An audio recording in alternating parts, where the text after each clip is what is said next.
നമസ്കാരം, എല്ലാവർക്കും പുതിയൊരു വീഡിയോയിലേക്ക് സ്വാഗതം. സാമൂഹിക സുരക്ഷാ പെൻഷൻ വിതരണം, കുടിശ്ശിക വിതരണം, വിവിധ മേഖലകളിലേക്കുള്ള ആനുകൂല്യ വിതരണം, സർക്കാർ ജീവനക്കാർക്കുള്ള ആനുകൂല്യ വിതരണം, മറ്റ് പ്രവർത്തനങ്ങളുടെ നടത്തിപ്പ് എന്നിവയ്ക്കായി കേന്ദ്രം തുക അനുവദിച്ചു. പെൻഷനും മറ്റു ആനുകൂല്യങ്ങളും വിതരണം ചെയ്യുന്നതിനേക്കായി 17,000 കോടി രൂപയുടെ വായ്പാ അനുമതി തേടി സംസ്ഥാനം നേരത്തെ തന്നെ കേന്ദ്രത്തെ അറിയിച്ചിരുന്നു.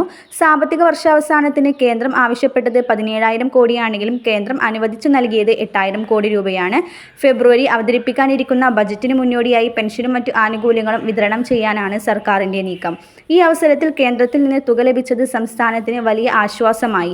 വിവിധ സ്കീമുകളിലായി പെൻഷൻ സ്വീകരിക്കുന്ന ഇന്ദിരാഗാന്ധി ദേശീയ വാർദ്ധക്യ പെൻഷൻ, ഇന്ദിരാഗാന്ധി ദേശീയ വിധവ പെൻഷൻ, കർഷക തൊഴിലാളി പെൻഷൻ, അവിവാഹിത പെൻഷൻ, ഭിന്നശേഷി പെൻഷൻ എന്നീ പെൻഷനുകളെല്ലാം കൈപ്പറ്റുന്നവർക്ക് തുക എത്തിച്ചേരും.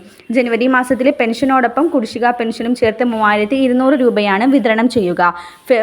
ജനുവരി 24 വെള്ളിയാഴ്ച, അതായത് ഇന്നു മുതലാണ് ക്ഷേമ പെൻഷൻ വിതരണം ആരംഭിക്കുന്നത്. ഓരോ പെൻഷൻ ഗുണഭോക്താവിനും 3,200 രൂപ വീതമാണ് ലഭിക്കുന്നത്. ജനുവരി മാസത്തിലെ പെൻഷനോടൊപ്പം ഒരു കുടിശ്ശിക പെൻഷനും കൂടി ചേർത്ത് 3,200 രൂപയാണ് 62 ലക്ഷത്തോളം വരുന്ന പെൻഷൻ ഗുണഭോക്താക്കൾക്കും ലഭിക്കാൻ പോകുന്നത്.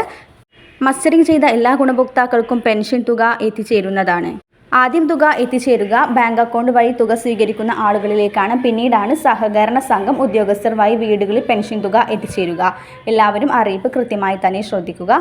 വരും ദിവസങ്ങളിലെ ക്ഷേമ പെൻഷനുമായി ബന്ധപ്പെട്ട അറിയിപ്പും സർക്കാർ സംബന്ധമായ വിശദമായ എല്ലാ അറിയിപ്പും കൃത്യമായി തന്നെ നിങ്ങളിലേക്ക് എത്തിക്കുന്നതാണ്. ഈ ചാനൽ മറക്കാതെ സബ്സ്ക്രൈബ് ചെയ്യുക.